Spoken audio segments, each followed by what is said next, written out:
Air Drummer drums experience presented by Modern Drummer magazine. I am here with Matt Ochoa and Carlos Verdugo, who have played together. They have brought the Southern California ska, reggae, rock experience to the masses. Single-handedly. Single-handedly. Actually, single-handedly, but double bass drummedly. Yes. Well, actually, no. Carlos is a single bass drum. He's not doing a currently single bass drum. Yeah. Currently, yeah. Seeking another bass drum. On the level of Terry Bozzio, with his bass drums, one for each note in the scale. So we're talking about drums. We're talking about my movie, Adventures of Power. I'm in the Guinness Book of Records for air drumming. That's amazing. Some of you I didn't know you could do that. I didn't know I could do that either. That's pretty impressive. Until it happened. So yeah, I would love to hear a little bit about. Well, first of all, I noticed that you guys both cite Stuart Copeland as influences drummers. Is he, like, for you guys, the foundation of like the merging of rock and pop and reggae and ska? I would say so. I mean, have you ever air drummed to Stuart Copeland? Oh yeah, many a time. Oh yeah. And I never get the parts right though. I'm always off. Like, I think I know what he's gonna do, but then he changes it up. Yeah. But, Stuart Copeland, amazing drummer. He, what's interesting, Neil Peart is in my movie, and they seem like such different drummers, but there was a great mutual respect and friendship between those two guys, and you can actually hear some Stuart Copeland influence in some Rush stuff from the early 80s. Did you ever get to meet Stuart Copeland? I haven't met him yet, but I did send him a air drum video last week that I filmed on Mount Whitney in the snow, and he liked it on Twitter. Yes. Yes. To start. I know the guys at Modern Drummer know him too, so maybe one of them will I'm getting some hearts on Modern Drummer, which is nice.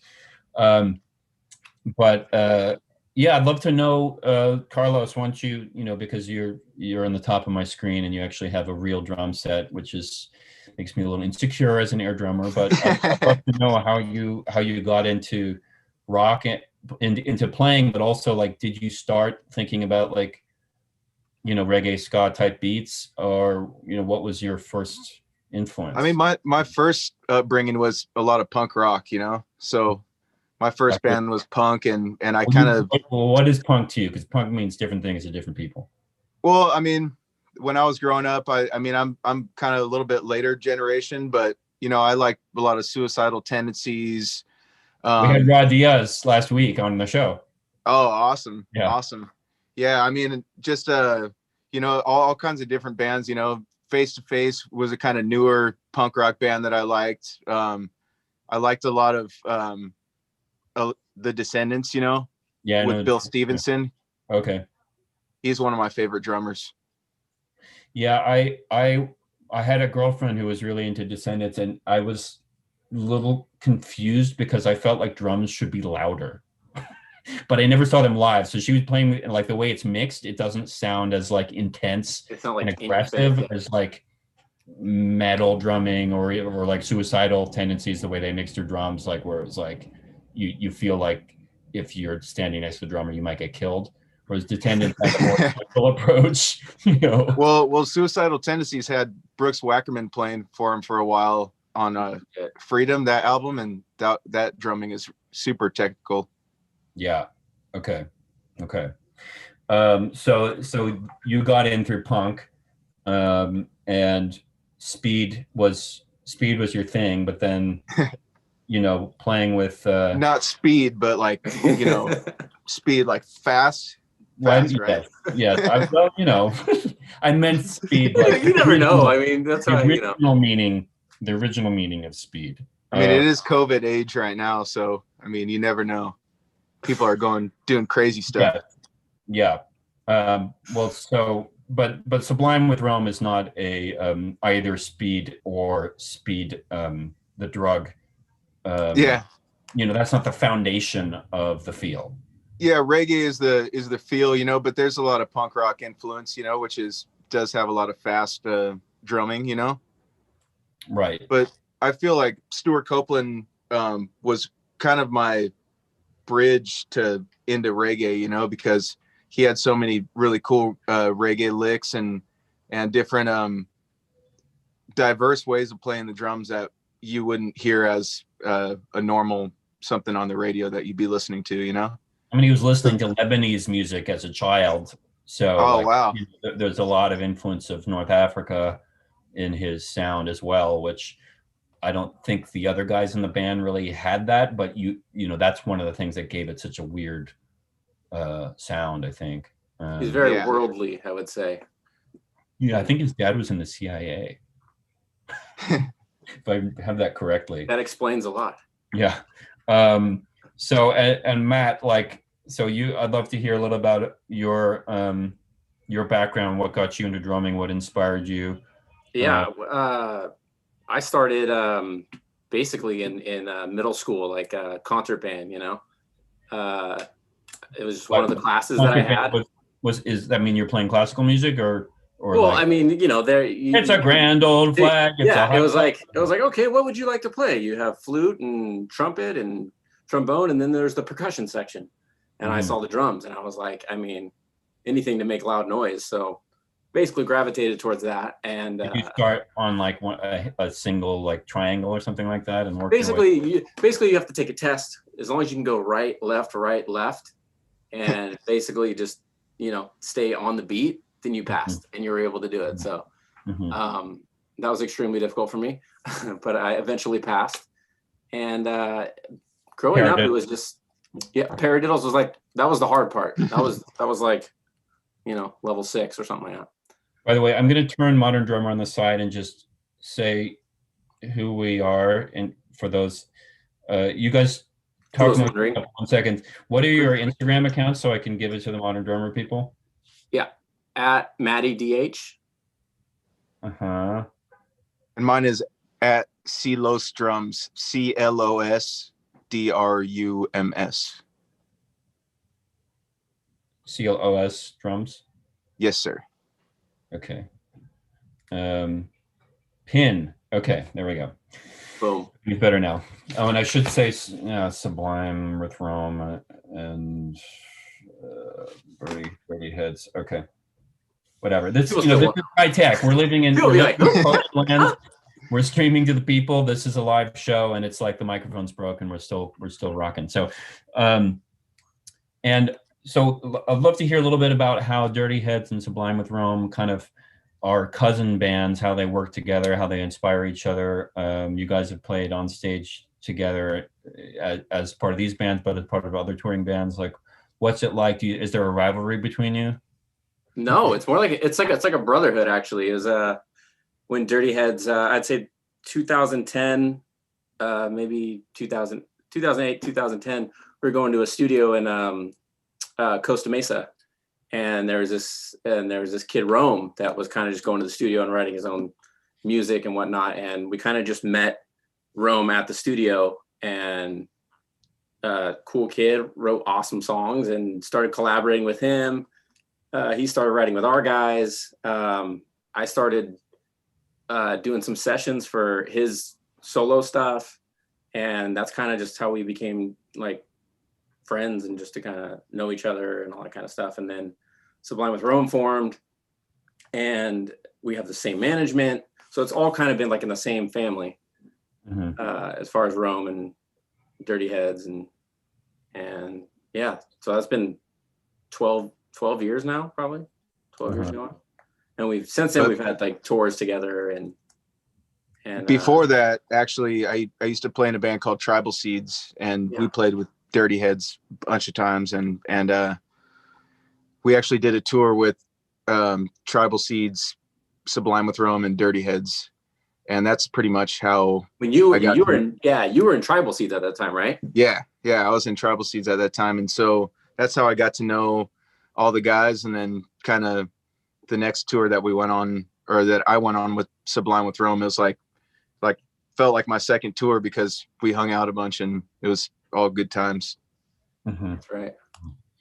Now, do you ever go back to like first wave ska in terms of, studying influences? Like I happen to be like a huge fan of like Justin Hines and early Toots and the Maytals and this kind of stuff. Like, is that stuff like too ancient history and the drums too crunched to even know what to do with it in terms of influence? Because the recordings back then, they'd have like one microphone in the room of, the back of a record shop, but and the drums and the piano would sort of become one instrument from the recording. But do you guys ever listen to that stuff? Or yeah, I feel like that's just the evolution in music. Everything changes down the line and things have to get more technical for some reason, but those are magical recordings, that there's something for me in the lack of fidelity that I really like in those early first wave ska recordings. And actually we're working on doing a show with some like second wave ska, like Specials and Untouchables and people like that. Awesome. And I love that the influence to that island has spread out in such a beautiful way into different sounds that it's infused. Dirty Heads obviously is not exclusively in that genre, but like it's still, the lineage is still in the music and in the feeling of like sunniness, which for me is like a lifesaver when I listen to music with Jamaican influence to cheer me up, and people are like, oh, you're happy all the time. I was like, no, I'm happy all the time because I listen to this, otherwise I would be screwed. You're like, no, it man, puts you in a mood. No, yeah. So by a message. Oh, by the way, Archie, do you guys know Archie's ice cream? I'm not sure if you personally or someone on your team, but I want to give a big shout out to Archie's ice cream. A guy named Shant who has this rock and roll ice cream truck that you can rent for your events, and he's how we ended up meeting. So, nice. So thank Awesome. you, Shant, and Thank anyone you. that's in the Orange County area or LA area, if you want to rock, his ice cream trucks are signed by all the biggest rock stars in the world. So you guys belong in there. Nice. We got to get you over there. Yeah, I'll get in there, and I'll sign your personal. I'm going to get inside your drum set back there because as an air drummer, I have insecurity issues when I see a guy named like Carlos with an actual drum set. Oh, come on! This is just sure a green. Play drums. This is a green screen back here, actually. Okay, good. Yeah, it's one of those background filters for Zoom. Yeah. Yes, I get, because I'm in the Guinness Book for air drumming. I do get a lot of questions. Do I play drums? And I have played drums, but I am definitely a better air drummer. I am a drummer. Nice. And so, Matt, you were able to watch Adventures of Power? Yes. Tell me, did you have any moments of touching yourself watching my movie? The entire time. Okay. What part of the movie made it was you like touch this? The most? My face was melting from all the acid. No. Yeah. No, I was said jokingly that we're a drug-free zone here at airdrummer.com, but that my movie is good on acid, but that was a joke. It was a joke. I'm going back now. I'm going back for a second round. After this, so actually. What are you guys doing to keep yourself sane during lockdown? I see Matt is learning how to play stringed instruments because as a drummer, he thinks he can also do melody. I mean, I kind of have just been using this time. Like I've been playing drums all the time. I have a Roland kit in the garage. Shout out to Roland. Thank you. Awesome. But not only that, like I've been using the time to like pick up another instrument or take an online course of mixing or just doing home projects or, learning how to build a bench that comes out very. Are you doing carpentry? Are you really doing carpentry? I'm attempting to do. I bought a circular saw. By the way, there's a lot of I love yous and hearts in the comments, which to me indicates Acid. the possibility of bro love. But if it's not bro love, then there may be female love, which may be, and then I'm just reading into this, but maybe they're thinking of you shirtless in the shed, like doing your carpentry. Oh, with my circular Like saws. your body glistening as the sawdust flies Yep. all over you. Building birdhouses for the whole neighborhood. Wondering if maybe that's a thing. Making drumsticks. Hey, Drums. are you making drumsticks? No. Okay. I'll leave that to the professionals. Yeah. But I do, speaking of drumsticks, I wanted to show you guys this. This is an amazing Christmas present that I got from my lovely Aunt Kim. Ooh. Sick. Glow in Air the dark. drummer's delight. I think even though as an air drummer I don't use real sticks, I might make an exception. No, for those I could make. I know these are against the rules in air drumming, aren't they? Vader baby. Well, I don't know what brand these are. You know, there's a thing in Adventures of Power that even having a stool is cheating, or it's not cheating, but you know, you separate the men from the mice when you air drum with no stool, because being in that squat position for a long period of time. And I did a Hot for Teacher in Finland in front of 7,000 people, and doing that opening with the double bass drum and the tom while you're standing in a squat position. While in squat position, and I had made an edit of the song that's 60 seconds, literally just 60 seconds, and I did those 60 seconds, rocked it, I will say. There you go. You did airdrummer.com if you want. And then I was hyperventilating for like 4 hours afterwards. Level of exhaustion from 60 seconds. That's gotta be a workout. That's an intense workout. Like, I'm telling you guys, like, if you want to get in shape, forget the drums. We're doing it wrong, Carlos. Yes, get in a squat position. My bad. Do Hot for Teacher. Wow, I applaud you, sir. Yeah, it's earned me, well, some free plane tickets around the world to That's airdrop. great. I will say this about that. I don't want to spoil it for anybody. I mean, I don't think it's spoiling it for anybody in the movie, but I am very impressed with how accurate the air drumming is to all the songs that I heard in that movie. Well, when you do an air drum movie, you can't. You gotta be on it. Okay, so like there's an air tabla player in the movie, and so for that I tried to cast a bunch of Indian actors who were not drummers, and they'd come in and they'd have a good look and a good accent, and then they would do this, and you're like in your head, and it was terrible. And so I was like, okay, so for this part I need someone who actually each finger looks like in the correct place for playing tablas. So I ended up casting a dental student who played tablas. By putting up signs around LA, I found a guy who was a real tabla player, also dentist, and he ended up doing the part of the Indian guy who he did great. He's the king of the team until he gets, well, for those who see the movie, he gets disqualified.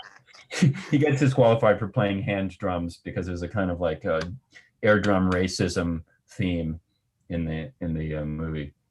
He gets his revenge. So was there a lot of editing that had to go down to like actually match those parts to be? Well, I mean, me and everyone else who was in the movie learned the songs really accurately so that we could have the shots go as long as possible with accuracy. But I'm just trying to get, are you a one take kind of guy, or like is it like third take? Are you punching in on the air drumming? It's a good question. As a musician, I know you understand this. No, but yeah, I mean, some of my like I did YYZ. When I've done it live, it's a one take thing. On screen, we would cut for the best take. But like, yeah, I did. I mean, I've done Rush. I've air drummed Rush in front of Rush. And you're probably nervous about that. You can't mess around. No. I mean, I air drummed Tom Sawyer while Neil Peart was playing Tom Sawyer on drums in the same room. That's pretty awesome. I'm a one take wonder. Okay, here's the question, Matt. How are the Corona concerts with fans in the car? They were awesome because it let us actually have concerts. They were, not like a normal concert, to say the least. It was, so we did some on the West Coast and we did some on the East Coast. The thing about the East Coast is that I feel like there's a lot more room and less restrictions as far as noise and sound ordinances or whatever. So I definitely enjoyed the East Coast ones because I just felt like people were closer. Like it was closer to a normal show than it was here on the West Coast. But they were awesome. You know, I was like, with what's going on, I didn't, you know, who knows when shows are coming back, and to be able to do a drive-in or like, you know, come up with something like that, you know, like a drive-in concert. It was pretty awesome. So I enjoyed them. Carlos, you did some too. Yeah. What'd you do? Yeah. We did some drive-in shows. We actually played this really crazy like biker rally in the Ozarks. And that was not like a social cool. distance show. Oh my God. I have to, I really want to see this. Paint some images. I'm already like imagining what's happening. Well, I heard it was bigger than Sturgis. Huh? It was bigger than Sturgis. The biker rally was. I don't know what Sturgis is. I mean, am I a stupid person? Sturgis. Just Google it. Okay. Google it one day. Yeah, but Sturgis is like when I don't have multiple hands on multiple. Yeah, of course. Right now. It's a huge biker rally. Okay. So it's bigger than Sturgis. How did you? So is this with Sublime with Rome? Yeah. Oh my God, what was it like? We played out there. It was just chaos, man. It was. That was the last actual show we played that I was blown away that it, number one, happened, and number two, it was just like we didn't know going into it that it was going to be like that. You know, we just thought it was going to be a social kind of distance show, and got there and it's just madness. Like mud, was it? I'm picturing mud and like guys like doing, you know, sort burnouts, donuts, yeah, and maybe a little bit of fist fighting in the front row, like what, and maybe bro hugs afterwards from the like uncomfortably close bro hugs with the audience afterwards. Yeah, I got a really cool shirt. This one biker was walking around the whole day, and I saw him, and his shirt said F COVID, let's ride. And so nice. At the end of the night I was like, oh, that's a cool shirt, you know. And he's like, oh, here. He took it off his back and he's like, here, you can have it. And I'm like, it should be, thanks, you know. So I took it and I put it in a trash bag and I tied it up, and you steamed I got home and put a bunch of bleach on it and stuff, and so it's my dog's now. But cool story. Wait, why it's your dog now? Because it's my dog's. Yeah. Is that a compliment to the shirt? I hope. Oh yeah. Okay, because your dog has a good style. Oh, he's got great style. I hear he has more Instagram followers than you do. I think he does. Okay. I just love bikers at a reggae concert. That's amazing. Question Sublime show? Yeah. Yeah. By the way, were they singing along? Oh, I'm sure they were. Yeah. Yeah. I mean, this is something that was always amazing about Sublime and Sublime with Rome, is the way that like it kind of the music for me gives license to macho-ness to be emotional. Does that make sense? Like there's something really touching about the way the songs are really hard and really emotionally open and vulnerable at the same time. It's like, it's a really rare thing to pull that off. No, I feel you. I hear you on that too. I picture someone crying in the back of the biker rally. Just breaking down. Yeah. Okay, question. It's okay to cry. It is all right to cry. Crying gets to all right. Yeah. Is Reggae Rise Up still happening in March? Is a question. Well, the latest I heard, yes. We hope so. We're really hoping so. Yeah. I mean, it's on the schedule. Yeah. Or actually, I mean, I don't know if are we doing that one? Florida? Isn't that April, I thought? Well, there's one in April in Vegas, and then there's one in Florida in March. Okay. And I guess I've been on quarantine for too long. I got to check my schedule again just to make sure.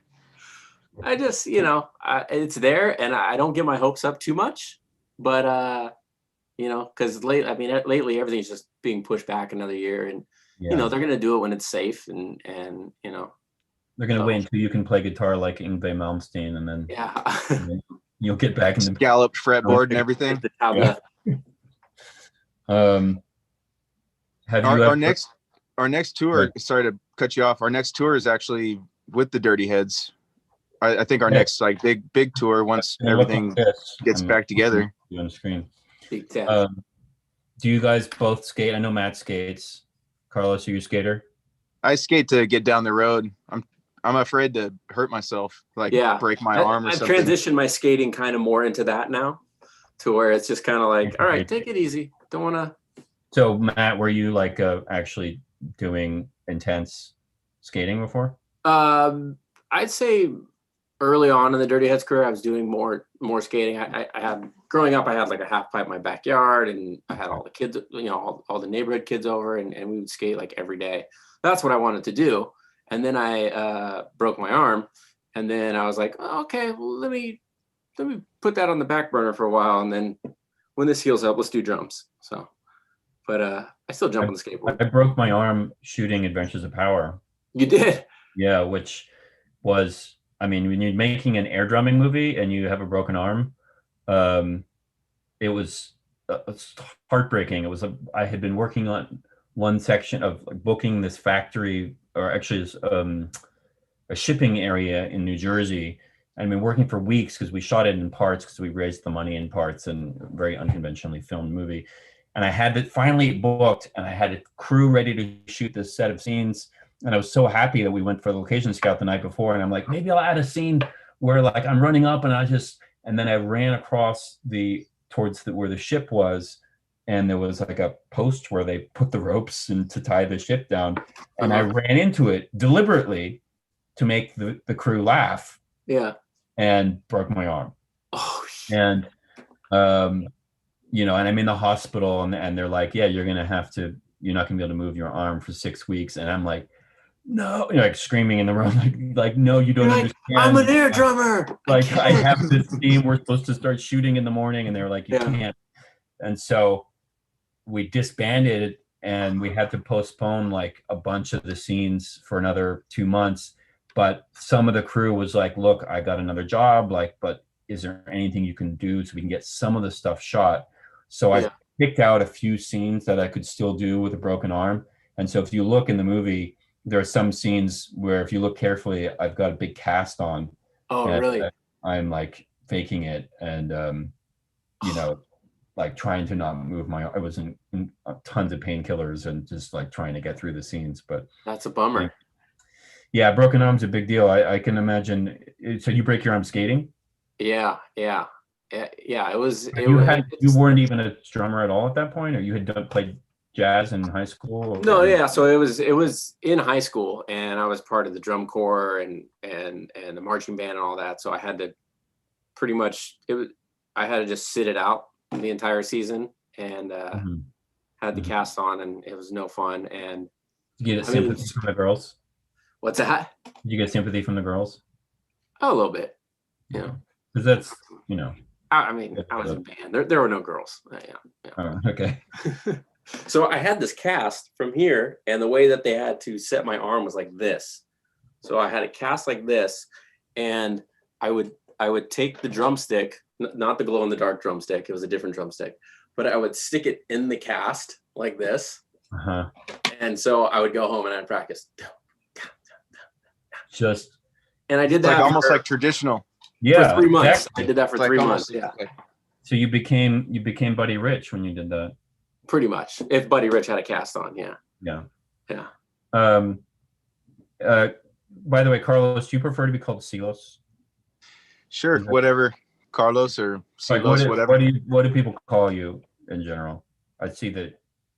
I mean, if you don't know me, probably Carlos, but if you're my friend, then Silos. So maybe we're friends. Okay, so I'll call you Silos.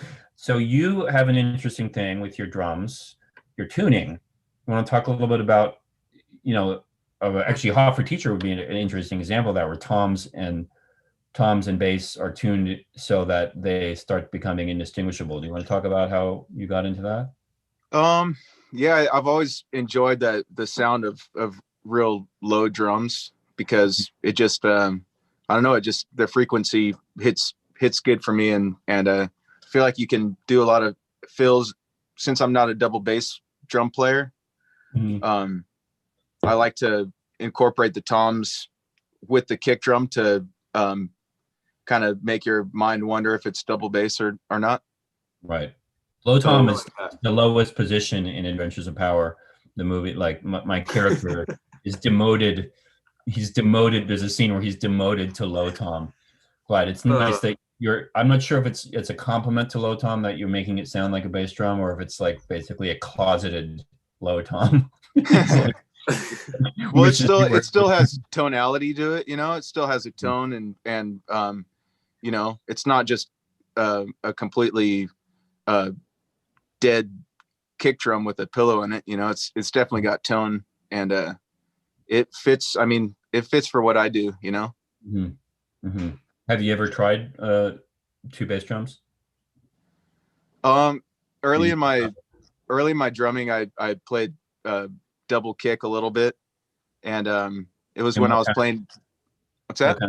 In like more punk and stuff, or what? Yeah, I was in punk rock stuff, and we were playing really fast stuff, and it was really early in my drumming career.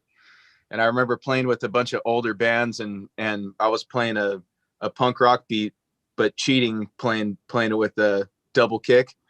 And one of the older drummers came and hit me up, and he's like, it's cool to play double kick, but he's like, if you're gonna cheat and do that kind of thing, it's like makes you look like a bad drummer. And so after that, I got rid of my double bass and concentrated really on getting my single pedal to sound like double pedal, you know.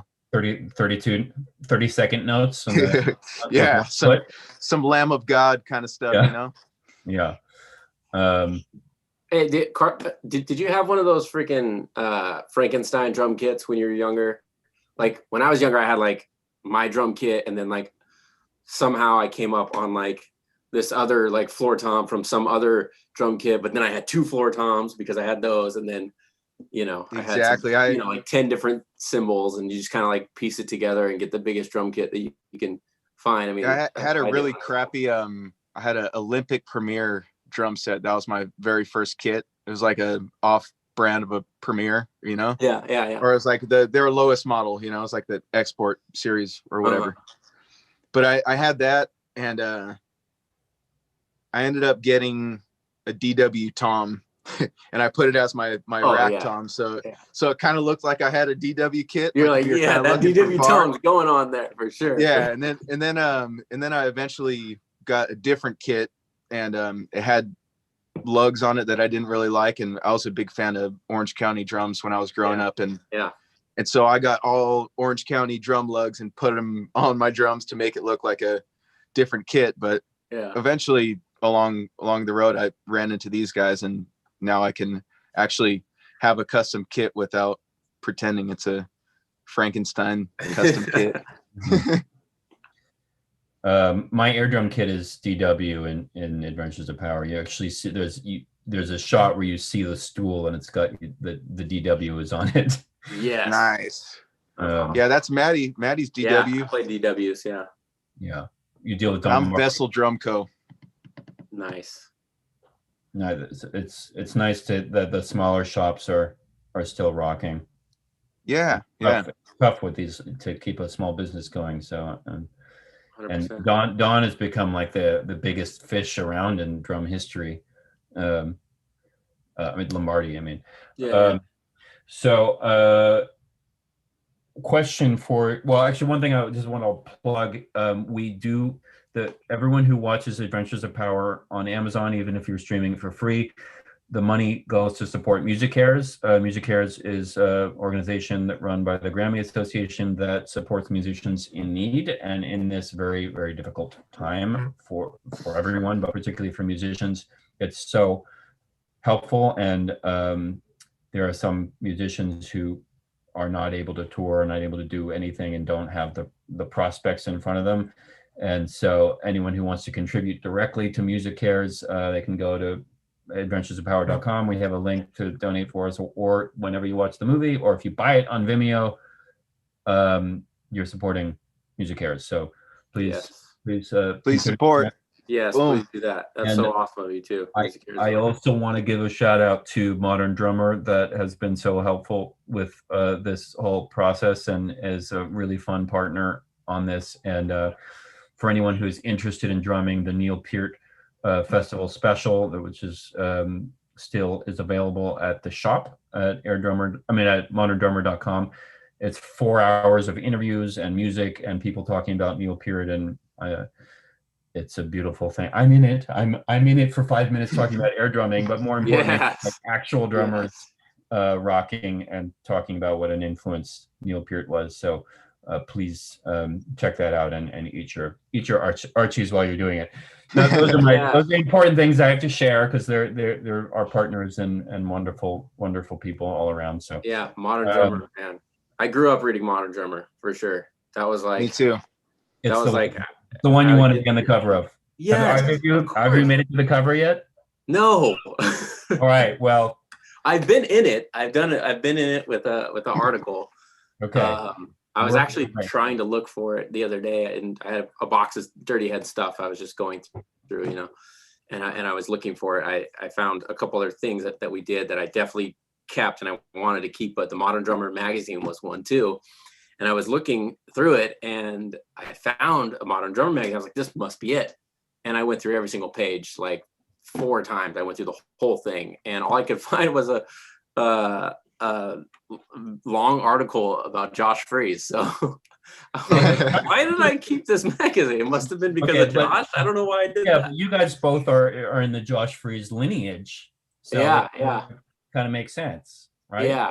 I guess like maybe at the time I held on to it because I wanted to show him. Like, I don't know why I had it, or I don't know. Oh, so you were already friends with him at that point? I must have. I think so. I mean, I'm friends with him now, so I don't know if I was when I saved that. If I wasn't, maybe I was trying to have something come into fruition or something. I was like, if I hold on to this, we'll be friends one day. Yeah. So, but I can't find the article that I was on. So just keep on looking, because I had one of those too, and I looked through it I think once and I didn't find it, but I kept the magazine. Yeah. And then I looked through it again, and then it was there. It was my first one, and it was like it was an article about. It was real small. Oh yeah, that's what it is. But I kept it, you know. Yeah, I'll have to look again. I'll check out. Yeah, just look at the small magazine, a paper magazine on print. There's something. Oh yeah, super exciting about that. I remember the first time I was in a magazine, I just couldn't believe it. Yeah, that glossy paper, and you're like, "That's me. I'm gonna hold on to this forever. I'm part of history." Yeah, it's there. It's never changing. So, what's next for each of you? What do you want to plug here? Now that you have a captive audience, what do you have coming that you can surprise people with that they don't know about? Dirty Heads. We've released a couple singles during quarantine. Trying to put out new music. We've recorded some stuff. We're basically just waiting to see what happens and waiting till we can come play music again for everyone. So I think Carlos will be joining us in the summertime. Hopefully things go right. In what form? In terms of both of your bands touring together, or? Yeah, I mean, we've toured together in the past, and I think the plan is to do it this summer. So why don't you guys drag both of your kits on stage at some point and do show us where it's at and do a duo? Yeah. Like you guys should. Like drum duos, there's a really weird magic that can happen. I'll bet if you arrange that, I'm sure it'd be a pain to do it, but do it at some rehearsal if you're touring together where you actually just create something, and the energy of 2 drummers playing at the same time is really crazy. Or maybe we could have one air drummer. Yes. One of us. Maybe Maddie can come air drum a song for me, or I can come. We can find an air drummer, right? We know someone. I think professional air drummer. Oh, just saying that there's only one who's in the Guinness Book. It's this guy. Oh, shit. All right. You got the job. So I forgot I have to keep both of my computers open for this technical. So confusing. You're doing a lot over there. Huh? You're doing a lot over there. I'm impressed. It's all right. I think did I just mess it up? I think we're good. No, it's still live. Okay. So we are going to move to the watch party, which is at adventuresofpower.com/Twitch, which will take you to the Twitch channel. Those of you who don't have a Twitch account, you'll have to make one, which is sorry. And you also need to have an Amazon account because Amazon owns Twitch and the movie streams through Amazon. If you can't watch the movie with us now, please watch it anytime on Amazon. It's called Adventures of Power, or you can go to airdrummer.com if you forget that.